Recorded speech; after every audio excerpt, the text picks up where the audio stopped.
માત્ર 60 દિવસમાં કમાણી શરૂ. તુરિયાના વાવેતર માટે વાવવાથી લઈને હાર્વેસ્ટિંગ સુધીની પૂરી માહિતી. તમારે અંકુરની લતિકા વેરાયટી લઈ લેવાની, જે તમારે 60 ની જારીએ મલ્ચિંગના પટ્ટામાં 1.5 ફૂટે બે બાજુ વાવી જવાની. તુરિયાના વાવેતર માટે 25 થી 35 ડિગ્રી તાપમાન જોઈએ છે. જાન્યુઆરી, ફેબ્રુઆરી, માર્ચ, એપ્રિલમાં તુરિયાના વાવેતર માટે યોગ્ય તાપમાન મળી રહે છે. પાયાના ખાતર માટે છાણિયા ખાતર સાથે ડીએપી, વન્ડર લાઈફ, ઝીંક પ્લસ અને મૂળ શક્તિ આપવું.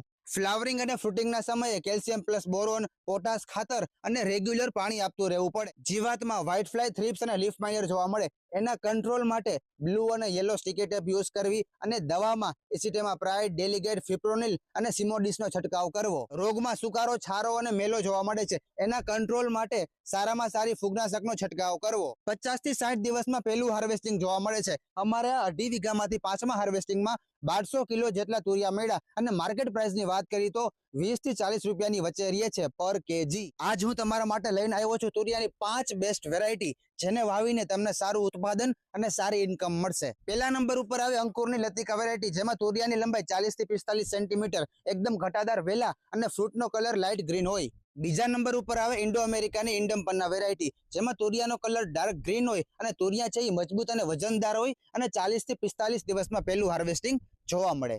આ છે કલશની અનુ વેરાયટી. જ્યારે લતિકા અને ઇન્ડમપન્નામાં પહેલું હાર્વેસ્ટિંગ 2 મહિનામાં જોવા મળે છે, ત્યારે આમાં પહેલું હાર્વેસ્ટિંગ 2.5 થી 3 મહિનામાં જોવા મળે છે. ચોથા નંબર ઉપર આવે નોયુ સીડની રજનીશ વેરાયટી, જેમાં ફ્રૂટનો વજન 150 થી 200 ગ્રામ હોય, લંબાઈ 35 થી 40 સેન્ટીમીટર અને પહેલું હાર્વેસ્ટિંગ 50 થી 55 દિવસમાં જોવા મળે. છેલ્લી અને 5મા નંબર ઉપર આવે કલશની 1824 સિમરન વેરાયટી, જેમાં પહેલું હાર્વેસ્ટિંગ 50 દિવસે મળે, ફ્રૂટનો વજન 130 થી 150 ગ્રામ હોય અને ફ્રૂટની લંબાઈ 28 થી 30 સેન્ટીમીટર હોય. તુરિયાના વાવેતર માટે જાન્યુઆરી, ફેબ્રુઆરી અને માર્ચ આ 3 મહિનામાં ઉગવા, ફ્લાવરિંગ અને ફ્રૂટિંગ માટે તુરિયાને યોગ્ય તાપમાન મળી રહે છે.